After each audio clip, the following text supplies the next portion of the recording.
Jaya Radha Madhava Kunja Bihari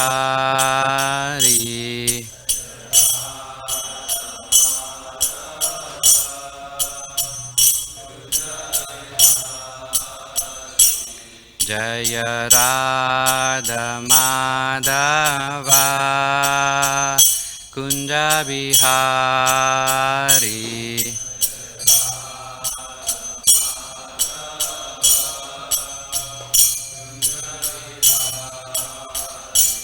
Jaya Gopi Jana Vallabha Girivaradari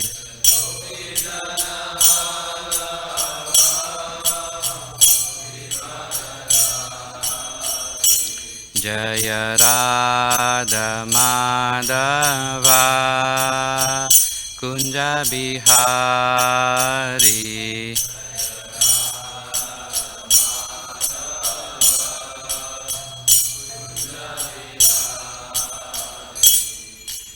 Yashodanandana Braja Jana Ranjana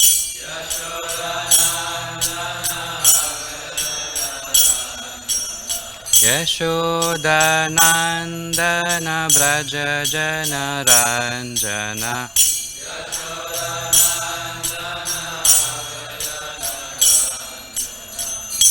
Yamuna Tira Vanachari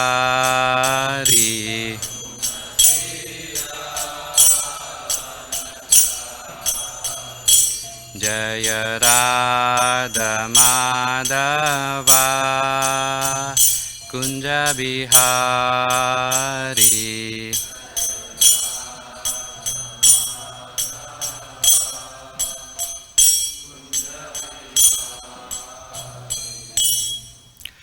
Jai Nitya Pariveshakasha Om Vishnupada Paramamsa Pariveshakacharya Srimad Divine Grace A.C. Bhaktivedanta Swami Srila Prabhupada Ki Jai Om Vishnupada Paramhamsa Pariveshakacharya Ashtotra Sri Srimad Bhakti Siddhanta Saraswati Goswami Maharaj Prabhupada Ki Anta Koti Vaishnav Vrinda Ki Narmacharya Haridas Thakur Ki ISKCON founder Acharya Srila Prabhupada Ki प्रेम से कहो श्री कृष्ण चैतन्य प्रभु नित्यानंद श्री अद्वैत गदाधर श्रीवासति गौर भक्तवृंद की श्री श्री राधा कृष्ण गोप गोपीनाथ श्याम कुंड राधा कुंड गिरि गोवर्धन की वृंदावन मथुरा धाम की नवद्वीप धाम की जगन्नाथपुरी धाम की गंगा माई यमुना माई की भक्ति देवी तुलसी महारानी की संकीर्तन यज्ञ की बृहद मृदंगा की समवेत भक्तवृंद की गौर प्रेमानंदे all glories to the assembled devotees all glories to the assembled devotees all glories to the assembled devotees all glories to the assembled devotees all glories to Shri Guru and Gauranga Shri Jai Shri Prabhupada ki Jai.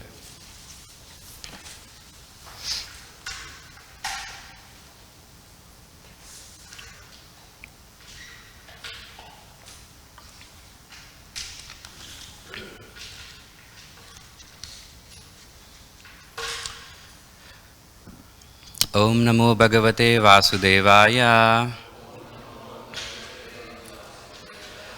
Om Namo Bhagavate Vasudevaya Narayanam Namaskritya Narancheva Narottamam Devim Saraswatim Vyasam Tato Jayamudiraye. Before reciting this Srimad Bhagavatam, which is a very means of conquest, one should offer respectful obeisances onto the personality of Godhead, Narayana, onto Naranarayan Rishi, the supermost human beings, onto Mother Saraswati, the goddess of learning, and onto Srila Vyasadeva, the author. So today we are reading from Canto number 3, chapter 16, verse number 9. Esham Bhibarmi Aham Akhanda Vaikunta Yoga Maya Vibhutihi Amala Angri Rajaha Kiritaihi Vipran Viprastu Kaha Na Vishaheta Yat Arhana Ambaha Sadhyaha Punati Saha Chandralalama Lokan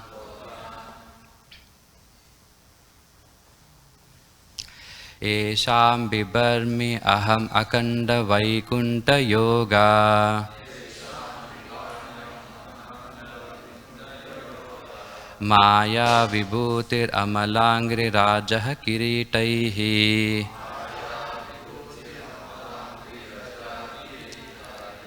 Vipramstu kona vishaheta yat arhanam Vipramstu kona vishaheta yat arhanam baha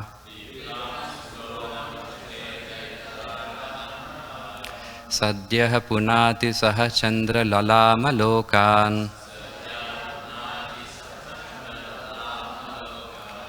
Esham bibarmi aham akanda vaikunta yoga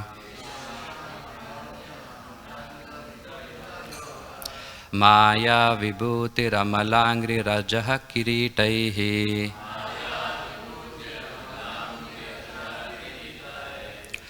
Vipramstu kona vishaheta yat arhanam baha Sadyah punati saha chandra lalama lokan Esham bibarmi aham akanda vaikunta yoga Maya vibhutir amalangri rajah kiritaihi Vipramstu kona vishaheta yad arhanam baha Sadyah punati saha chandra lalama lokan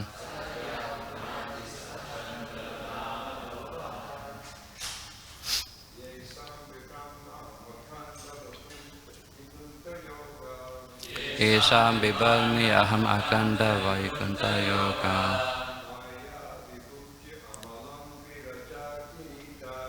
Maya vibhuti ramalangri rajah kiritai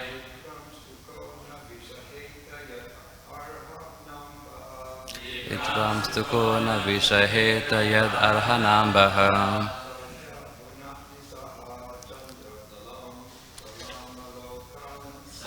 Ya chandra punah maloka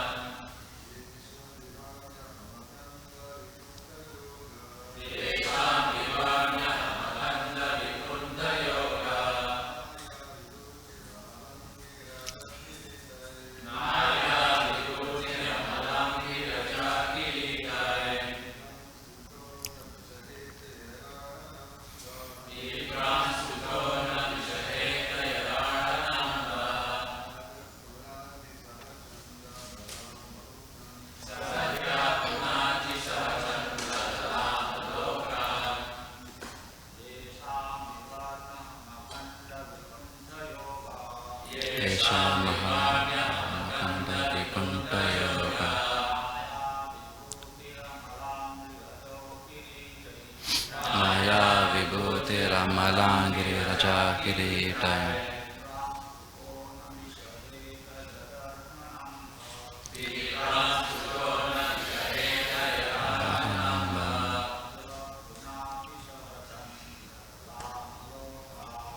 Satya Punati Sahachandra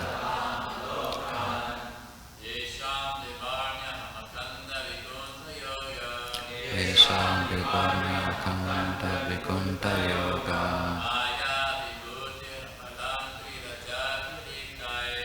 Maya Vibhuti Ramalangiri Raja Kiritai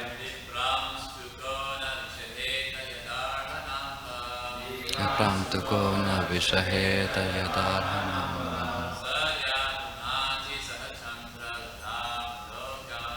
Sadhya punati chandra lama lokam Esham Vibhamyahamakanda Vikunta Yogam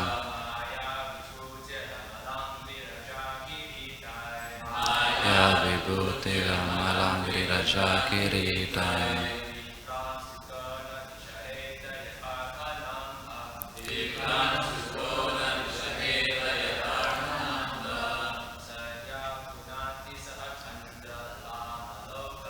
Sadhya Punati Sahachandra Lala Malokam Mataji.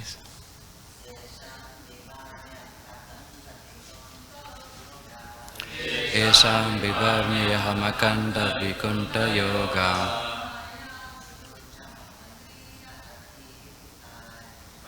Aya Vibhuti Ramalangri Raja Kiritai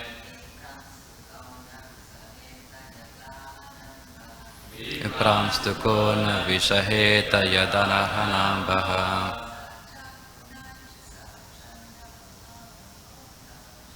Yadhyalpunati Chandra Lala Malokam.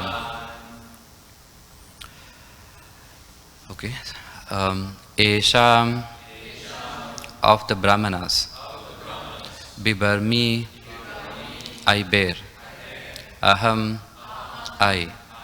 Akhanda, unbroken. Vikunta, unobstructed. Yogamaya, internal energy. Vibhutihi, opulence.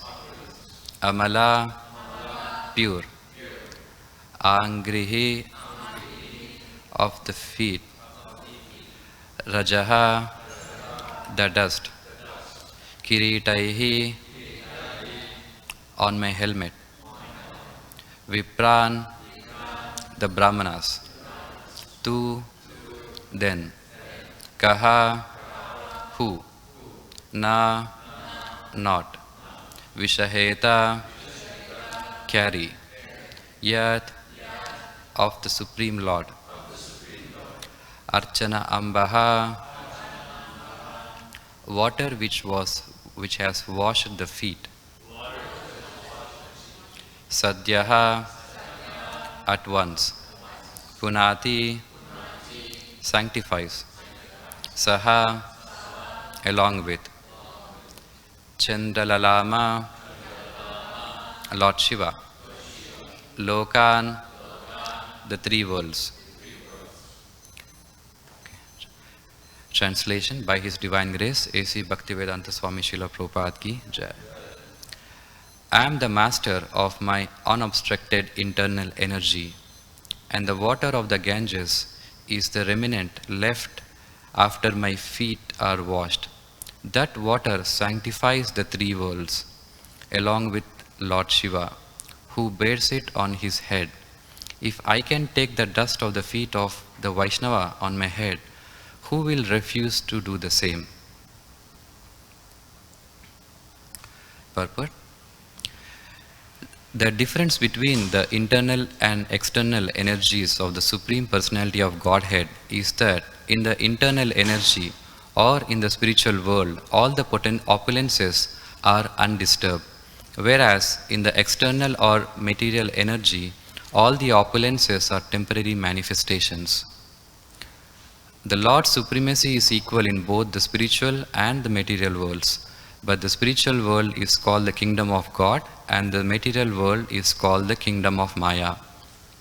Maya refers to that which is not actually fact.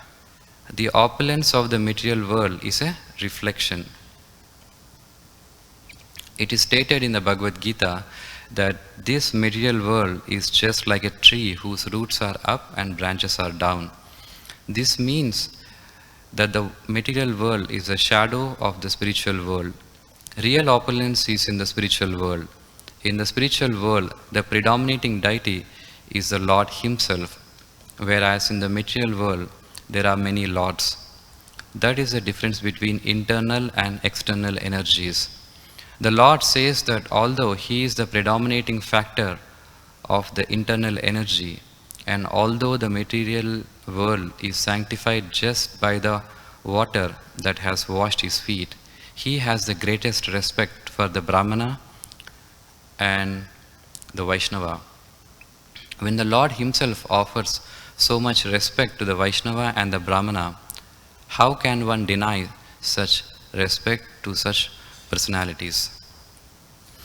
Om Ajnanatimirandasya Jnananjanashalakaya Chakshurunmitam Ena Tasmai Shri Gurave Namaha Shri Chaitanya Manobishtam Stapitam Ena Bhutale Swayam Rupa Kadamayam Dadati Swapadantikam Vandeham Shri Guru Shri Utapadakamalam Shri Gurun Vaishnavamscha Shri Rupam Sagurujatam Sahagana Raghunathanvitam Tam Sajivam Sadvaitam Savadutam Parijana Sahitam Krishna Chaitanya Devam Sri Radha Krishna Padan Sahagana Lalita Shri Vishakanvitamscha Namavam Vishnu Padaya Krishna Prastaya Bhutale Srimate Bhakti Vedanta Swamin Iti Namine Namaste Saraswate Devi Gauravani Pracharini Nirvishesha Shunyavadi Paschatya Deshatarine Namo Mahavadanyaya Krishna Prema Pradayate Krishnaya Krishna Chaitanya Namne Gauratishe Namaha He Krishna Karuna Sindhu Dina Bandho Jagatpate Gopesha Gopika Kanta Radha Kanta Namostute Tapta Kanchana Gaurangi Radhe Vrindavaneshwari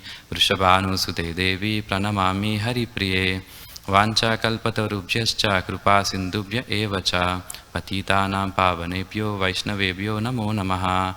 Jai Shri Krishna Chaitanya Prabhu Nityananda Shri Advaita Gadadhara Srivasati Gaura Bhakta Vrinda. Hare Krishna Krishna Krishna Hare Hare Hare Rama Rama Rama Hare Hare.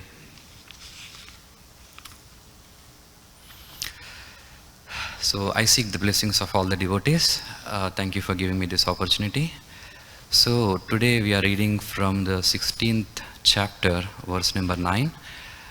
So in the beginning verses of this chapter, basically Lord Vishnu, he basically apologizes to the four Kumaras for the offense committed by Jay and Vijaya. And at the same time, he basically glorifies the position of a Brahmana or a Vaishnava. So in the current verse also, as it is said, the Lord speaks that I am the master of my unobstructed internal energy, and the water of the Ganges is the remnant left after my feet are washed. That water sanctifies the three worlds along with Lord Shiva, who bears it on his head. If I can take the dust of the feet of the Vaishnava on my head, who will refuse to do the same? So in this way we can see there are 2 points made in this sloka. The first one is about the Lord's potencies, how the Lord is a master of his internal potency which is unbroken. And the second point he makes is basically how even he himself offers a great respect towards the Brahmanas and the Vaishnavas, that by taking the dust of the feet and then putting on his own head. So the first topic is basically regarding the Lord's potencies, as it is said in the first line, Akhanda Vikunta Yoga, which means the unbroken, unobstructed internal potency of the Supreme Lord. So let's first discuss about the Supreme Lord's potencies, then I will also discuss about the position of a Brahmana or a Vaishnava. So the first one is about the Lord's potencies. As you all are aware that the Lord has 3 potencies, which is internal potency or Antaranga Shakti, and marginal potency or Tatastha Shakti, and external potency or Bahiranga Shakti. And the living entities actually belongs to the Tatastha Shakti or the marginal potency of the Lord.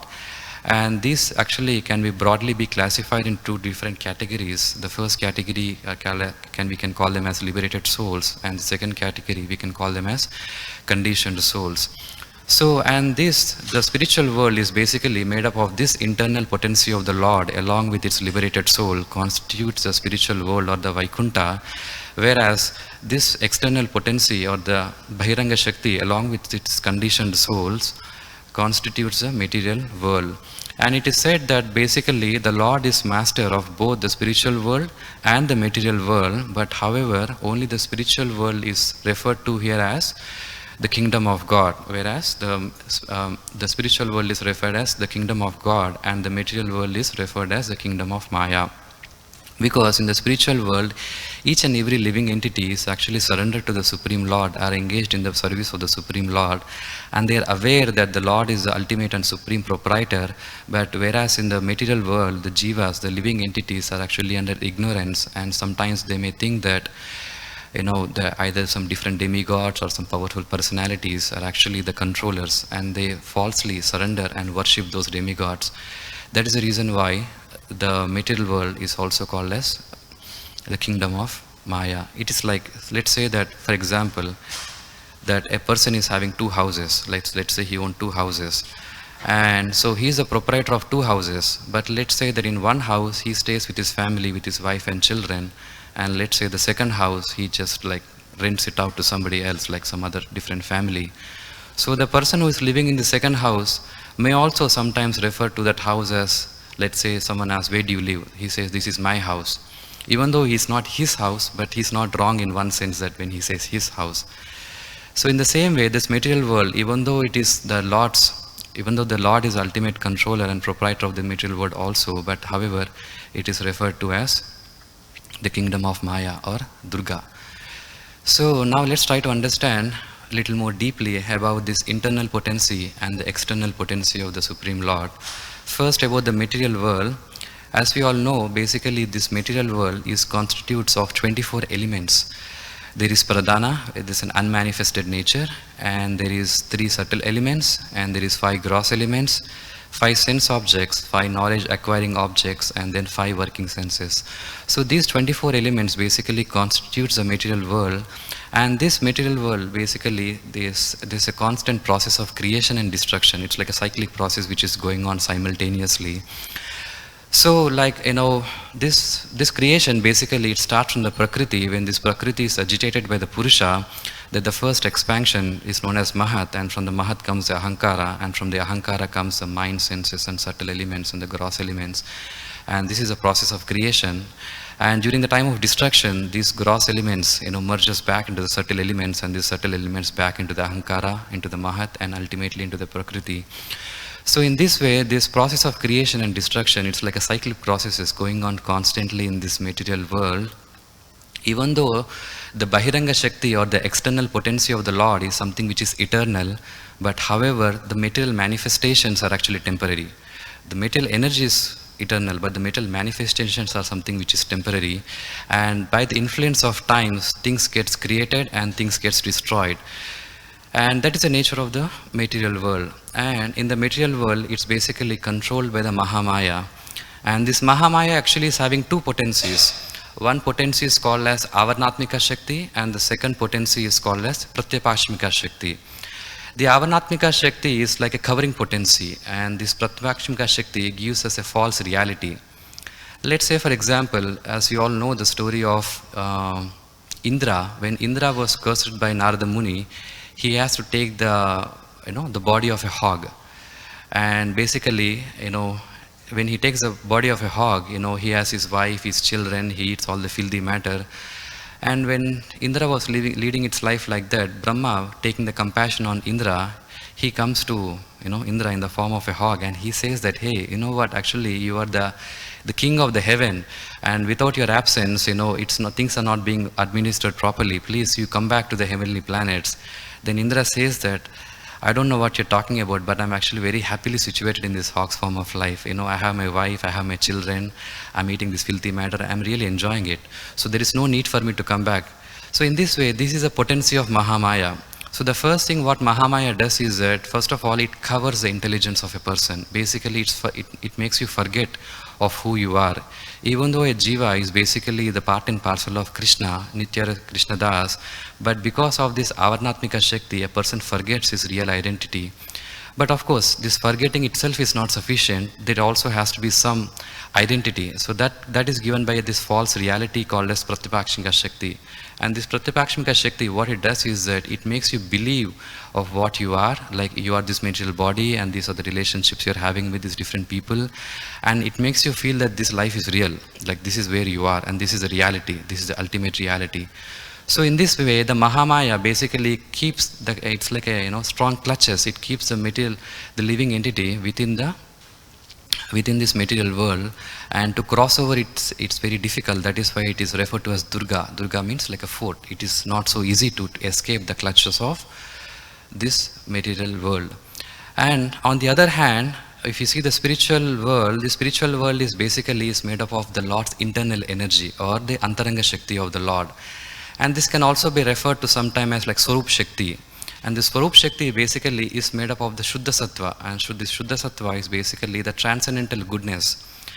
And this transcendental goodness, Shuddha Sattva, is not touched by these material three modes of nature, which is, goodness, passion, and ignorance. And that is why it is called as Shuddha Sattva, which is beyond these three modes of nature. And these three modes of nature, this Swarup Shakti, when there is, basically it is constitutes of Sat, Chit and Ananda, which is existence, knowledge and bliss aspect of it. And in this Swarup Shakti, when there is a predominance of Sandhini aspect or the Sat feature, that manifests as Adhar Shakti, or that which provides the sustenance. So all the trees, the houses, the fruits, the living entities, bodies, everything in the spiritual world is made up of this Adhar Shakti. Just as in the material world, every object is made up of these Panchabhutas, the earth, water, fire, air and ether, and the material energy holds it together for certain time. Similarly, all the entities in the spiritual world are made up of this Adhar Shakti, or this is something which provides the sustenance. The difference is that in the material world, these Panchabhutas, they are held together, which are formed by the influence of time, but eventually the form gets destroyed, and that is why it is referred to as temporary manifestations. But however, in the spiritual world, those things which are held together by the Adhar Shakti of the Lord is something which is eternal. There is no destruction. In the material world, by the influence of time, the time has a destructive, influence on the things. But in the spiritual world, even though there is time, but it does not have any destructive effect on the spiritual planets. So that is why it is said in this sloka, Akhanda Vaikunta Yoga means unbroken, unobstructed internal energy. So basically that is referred to this Sandhini Shakti, which is the Adhar Shakti in the spiritual planets, which is holding all the forms. But of course, this form itself is not sufficient. There also should be some knowledge, right? So this knowledge is when there is a predominance of Samvit aspect, the Chit aspect, the Swarup Shakti manifests as Atma Vidya or knowledge. So this is where all the living entities in the spiritual world understands its relationship with Krishna, and they are aware of that relationship as a supreme, as the Lord as a supreme controller and proprietor. And when there is Adan Pradhan based on this knowledge, that is when this predominance of Hladini Shakti, that is when the joy and the love and joy are created, and that is called as Guhya Vidya or Preeti. So this is further elaborated in the Chaitanya Charitamrita Adi Leela, chapter number 4, 62 to verse number 62 to 68. There it says, Lord Krishna's body is eternal, Sat, full of knowledge, Chit, and full of bliss, Ananda. His one spiritual energy manifests three forms. Hladini is his aspect of bliss, Sandhini of eternal existence, and Samvit of cognizance, which is also known as knowledge. O Lord, you are the support of everything. The three attributes, Hladini, Sandhini, and Samvit, exist in you as one spiritual energy. But the material modes, which causes happiness, misery, and mixture of the two, do not exist in you, for you have no material qualities. The essential portion of Sandhini potency is Shuddha Sattva. As I mentioned before, the Shuddha Sattva, basically there is no contamination of these three modes of nature. That is why it's called as Shuddha Sattva, and Lord Krishna's existence rests upon it. And Krishna's mother, father, abode, house, bedding, seats, and so on are all transformations of Shuddha Sattva. Basically, it is referring to this Adhar Shakti of the Lord. Basically, all these forms in the material world are actually created by this Adhar Shakti of the Lord. And the condition of pure goodness, Shuddha Sattva, in which the Supreme Personality of Godhead is revealed without any covering, is called Vasudeva. In that pure state, the Supreme Godhead, who is beyond the material senses and who is known as Vasudeva, is perceived by my mind. The essence of Samvit potency is knowledge, that the Supreme Personality of Godhead is Lord Krishna. All other kinds of knowledge, such as knowledge of Brahman, are its components. As I explained before, this Samvit potency, Chit potency, is the one which gives the knowledge. The Sandhini gives the existence, and the Chit Samvit potency gives the knowledge. And the essence of Hladini potency is the love of God. The essence of love of God is emotion, bhava. and the ultimate development of emotion is Mahabhava.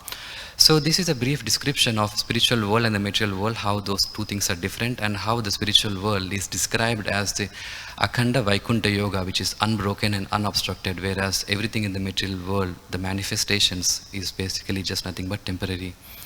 So the second point the Lord makes in here is how he himself actually has a very great respect towards a Brahmana and a Vaishnava. So now let's try to discuss a little bit about a Brahmana or a Vaishnava. So when you say a Brahmana or a Vaishnava, let's say that someone wants to be called as a Brahmana. That means that a designation. That means that for any person to have a designation, to acquire a designations, there are two things. The first thing is that there should be an eligibility, and second thing is a qualification. For example, let's say that a person wants to acquire a designation of being a doctor. Let's say that someone wants to become a doctor. So two things are required, eligibility and a qualification. So if someone wants to become a doctor, what he has to do?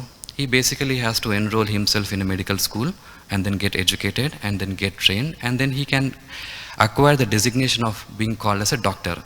But however, that's a qualification aspect. But however, even before a person can enroll himself into a medical school, I don't know in the US, but at least in India, there's like a competitive exam. Like all the students, like once in a year, they prepare for this competitive exam. And like thousands of students prepare for this competitive exam, and only very few of them actually get a chance to even being admitted into this medical college. So that means that you may have a desire to become a doctor, but that doesn't mean that if you don't have an eligibility, you're not even allowed even to enroll in the medical school. So that's the eligibility. Basically, that means that you have to show your intelligence, that means that you have to prove your intelligence, that you have sufficient intelligence and you have sufficient comprehensive skills, even to acquire this knowledge. So that is called as eligibility. But that doesn't mean that simply you have an eligibility doesn't mean that you will have a qualification. Those two are different things. First you have eligibility, that is a basic criteria, which is most of the times which is like a naturally acquired skills, and then comes the training aspect, which is a qualification. Let's say for example, like someone wants to become a police, or like an army, or like a soldier. So that means that there is some requirements, like you should be, I don't know, like 6 feet height, 150 pounds, like like if someone is handicapped or someone is blind, I mean, forget about being an army, because there is not even minimum eligibility. But that doesn't mean that if someone is 6 feet height and 150 pounds or 200 pounds, he is a soldier. No, those are two different things. So similarly, in the Sanskrit language, basically, whenever you want to understand the utility of an object, there are two things. It is called as qualification or yogyata, and this yogyata is basically of two types. One is called as Swarup yogyata, or the intrinsic qualification, and second is called as Phalopadaya yogyata, or functional qualifications. So this is how in Sanskrit language basically we understand the utility of any object. So now for example, let me give you an example. Let's say that you want to make a chair. Let's say that you want to make a wooden chair. So what do you need to make a wooden chair?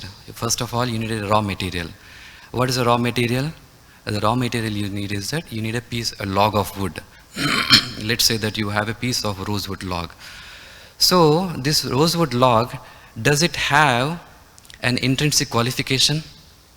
Does the log of rosewood have the potential to become a chair?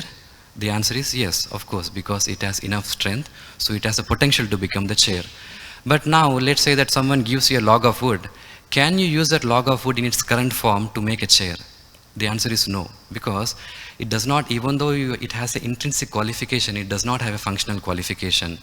So what you need to do in order to acquire the functional qualification? First of all, you take a log of wood, you dry it, and you remove all the moisture content in it, and then you season it, and then you cut it into small pieces, and then you polish it. So by doing all this process, then it acquires a functional qualification to become a part of a chair. Now let's take another example. Let's say that you have a trunk of a banana tree. Can you make a chair out of a banana tree or banana trunk? No, because it's a very soft material. It does not even have an intrinsic qualification. So when there is no intrinsic qualification, there is no functional qualification at all. So similarly, now when we talk about a Brahmana, basically Krishna says in the Bhagavad Gita, Chaturvarna Maya system, Guna Karma Vibhagasa. So there are two things which Krishna mentions here, Guna and Karma. So this guna is actually like a naturally acquired quality from the birth. Guna, it's like an intrinsic nature, it's like an intrinsic qualification for a person. And then comes a karma. Karma is like a functional qualification which a person acquires through the training aspect.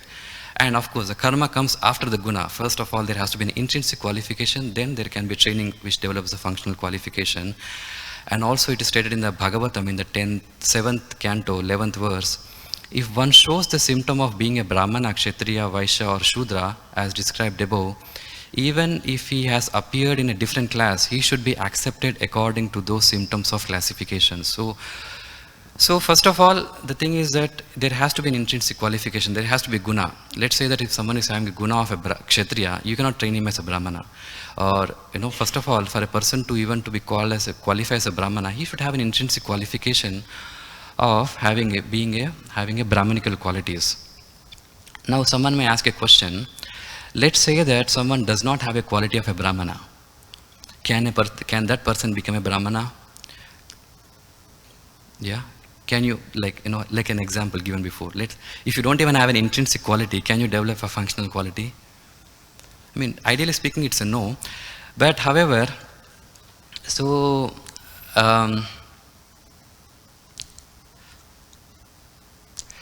but however, it is possible actually.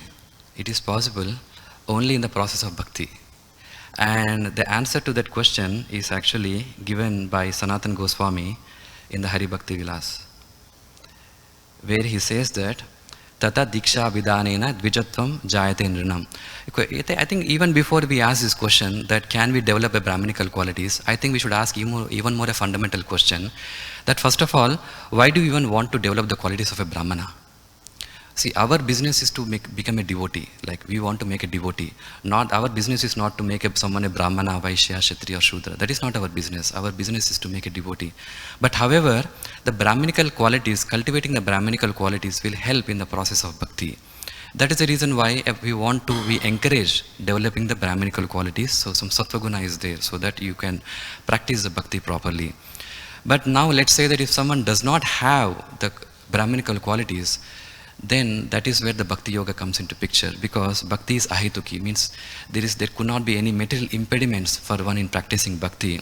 And that is why it is explained in the Hari Bhakti Vilas, Tata Diksha Vidanena Dvijatvam Jayate Nrinam. And the example given here is that just as a bell metal is turned into gold when mixed with mercury in an alchemical process, so one who is properly trained and initiated by a bona fide spiritual master immediately becomes a Brahmana. So this is where Sanatana Goswami explains how, you see the example given is bell metal turning into gold. Like here actually he's telling that even you can change the intrinsic quality of a person. That even though a person does not have an intrinsic qualification, you can, through the process of Bhakti Yoga, one can develop the intrinsic qualifications. And the example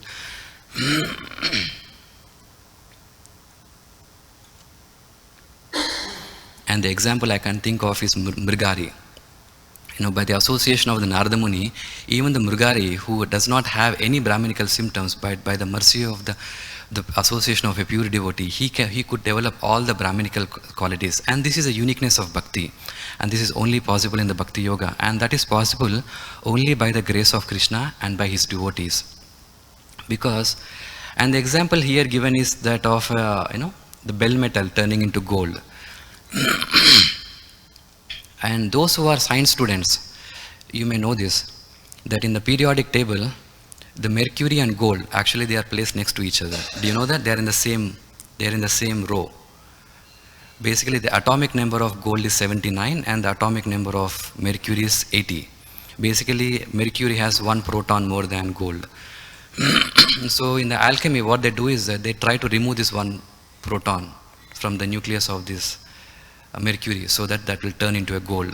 That's an alchemical process. And actually, I personally witnessed in my childhood, there was a yogi from Nepal and he showed me, it is true, it's an alchemical process. So this is how, by the process of bhakti, he can even change that, the unnecessary things in the heart can be removed. Because, see, the thing is that, as Krishna explained in the Bhagavad Gita, Suchinam Srimatam Gehe, means even to take birth in the family of a Brahmana, one has to have some pious credit from his past background. And one does not have a past credit from the past, from his past life. Basically, he takes a lower form of life. But however, by the association of a pure devotee, all the prarabdha karma is actually destroyed. So this prarabdha karma, which is actually acquired from the piety of the past birth, is actually destroyed in the process of bhakti yoga, and a person will be eligible to become into a brahmana by the mercy of Krishna and by the mercy of his pure devotees. And when such a person, when this prarabdha karma is destroyed, and when a person is properly trained and initiated by a proper spiritual master, he can be called as a brahmana, and he can develop all the required qualities. And even Mother Kunti says in the Bhagavatam that, my dear Lord, if even a person who is born in the family of a dog eaters hears and repeats the chanting of your glories, offers respects to you and remembers you, he is immediately greater than a brahmana and therefore eligible to perform sacrifices. Therefore, what is to be said of one who has seen you directly? So this is the potency of bhakti yoga.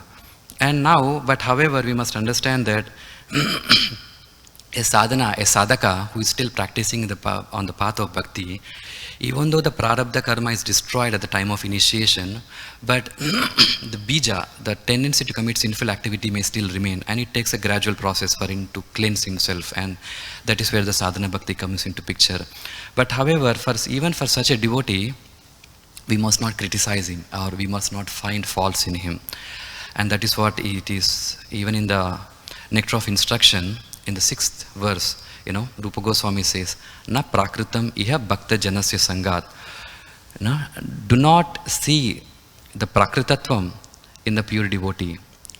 And because a devotee is rightly situated, even though there is a mundaneness in a devotee in the beginning phases, when he is a Kanishta Adhikari, but because he is properly situated, he will gradually be purified, he will gradually cleansed. So we should not try to find a fault in a devotee, and we should not criticize it or overemphasize it. And and these types of faults can actually be broadly classified into two categories. The faults. There are some faults which are called as Swabhava Janita faults, those faults which are arising out of one's nature, of one's behavior, and there are those faults which are actually arising out of Vapusha, means that are something which are pertaining to the body. And these faults actually can be broadly classified into 18 categories. It is said in the Bhakti Rasamrita Sindhu, 2nd chapter, 1st chapter, 247 to 248. There are these, you can see all these 18 types of faults: perplexity, sleep, mistake, harshness of behavior, troublesome lust, flickeringness, and so on. And sometimes these qualities may apparently be present in a devotee, but as Rupa Goswami instructs, please do not try to find the faults. Do not pursue this mundaneness in a devotee. Do not try to find this prakrita bhava in a devotee. Because even we can also see some examples of a devotees where, we can see occasional faults in them, like Himsa, Dhruva Maharaj, you know the story of Dhruva Maharaj, where he showed this Himsa, violent behavior when he was killing the yakshas. And also we see the Maharaj Parikshit, when, he put a dead snake on the neck of a saintly person. By that he showed some harsh behavior. And also Bilva Mangala Thakur, even though he was a devotee in his past life, he had troublesome lust, and of course he eventually purified. And then also sometimes even in a sannyasi, sometimes we may see that one sannyasi is favoring one person, his disciple, more than other disciples. So sometimes we may see some mundaneness even in a devotee, prakrita bhava, but as Rupa Goswami says, and even the Lord himself says, that please do not see all that false, because even those will be gradually be purified. And in this pastime of Jaya and Vijaya also did the same thing. Basically he tried to find the faults in the bodies of the 4 Kumaras and tried to judge the 4 Kumaras. So, but however, the Lord is warning that please do not do that, and the Rupa Goswami is warning, please do not do that. And and even if you see such a faults, please ignore those faults, because as long as we are in this material body itself is something which is defective.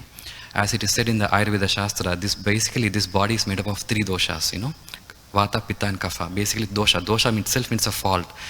Because of this fault, sometimes it may so happen that a pure devotee or a devotee sometimes may show apparent faults, but we should not exaggerate them, or we should not emphasize them very much. And only in the Lord you will not see any of these faults. Like only Lord is capable of being faultless. And as Krishna also explained in the Bhagavad Gita, api chetu duracharo Bhajante mam ananyadrik. Even if one commits most abominable action, if he is engaged in the devotional service, he is to be considered saintly because he is properly situated in his determination. And by doing so, what basically we will try to avoid any obstacles on our path of bhakti. Otherwise, by this fault finding, it basically creates on the path of bhakti. And like even if you do not find the obstacles, they will come in your way anyway. So, but at least by deliberately not doing so, we can at least protect ourselves. Thus, I would like to conclude my talk. Thank you very much. Hare Krishna.